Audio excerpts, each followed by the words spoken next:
Convention 2 বছৰৰ মূৰত লামডিং ডিভিজনৰ আমি ফাইনেল মিটিং কৰিছোঁ। আমাৰ নতুন কমিটি ফৰ্ম হ'ব। আমাৰ ইলেকশ্যনৰ পিছত এইবাৰ প্ৰথমবাৰ আমি ডিভিজন কমিটিখন চেঞ্জ কৰিব গৈছোঁ।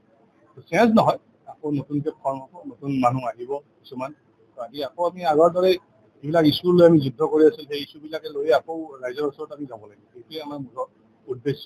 আৰু এতিয়া ৰেলৰ সমস্যা বুলি ক'লেতো বহুত সমস্যা। ৰেলৰ আজি অৱস্থা আপোনালোকে নিজে জানেই। ৰেলৰ মেইন সমস্যা হৈছে ৰেল চলাবলৈ মানুহ নাই। ৰেলৰ আপুনি আগৰতলা ইপিনে চাবৰুম মানে ৰেল বাঢ়ি গৈ আছে, এক্সপানশ্যন হৈ আছে, কিন্তু এক্সপানশ্যনৰ লগত যিমান মানুহ থাকিব লাগে সেইখিনি মানুহ নাই আজি। গতিকে সেইটো এটা বিৰাট ডাঙৰ সমস্যা আছে ৰেলৰ এক্সিষ্টেঞ্চৰ কাৰণে।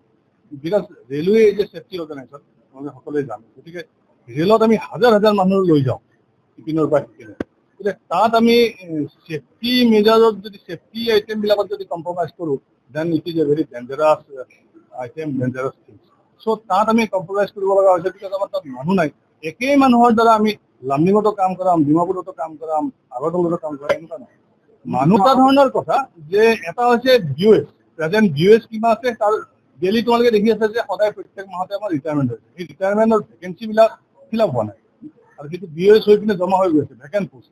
আৰু দ্বিতীয়তে হৈছে যে VOS এটা বেলেগ বস্তু আৰু অনৰোল এটা বেলেগ বস্তু। যিমান VOS আছে একৰ্ডিং সিমান আমাৰ মানুহ নাই ফিল্ডত। মেইন কথাটো এতিয়া আমাৰ ফিল আপ দ্য ভেকেঞ্চি, মানে ভেকেঞ্চি যিমান আছে আমি ফিল আপ কৰিবলৈ গৈছোঁ।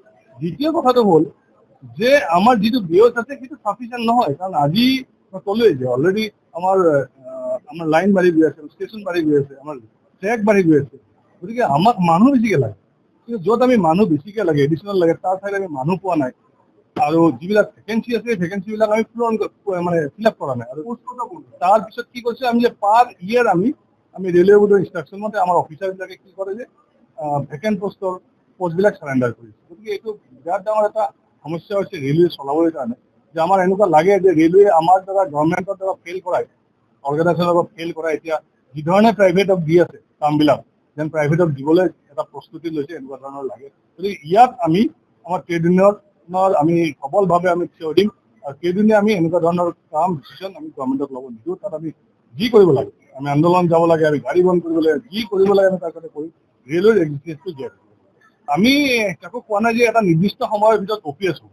আমি কৈছোঁ যে OPS একদম এটা মৰি যোৱা ইছ্যু আছিল। 24 আগষ্ট 2024 গভৰ্ণমেণ্টে যে নটিফিকেশ্যন ইছ্যু কৰিছিল যে UPS-ৰ কাৰণে, ইউনিফাইড পেঞ্চন স্কিম, তেতিয়াই আমি তাৰ কিছুদিন পিছতে আমি ডিক্লেয়াৰ কৰিছোঁ নহয় আমাক OPS লাগিব, OPS-ৰ কাৰণে আমি সংগ্ৰাম কৰি যাম।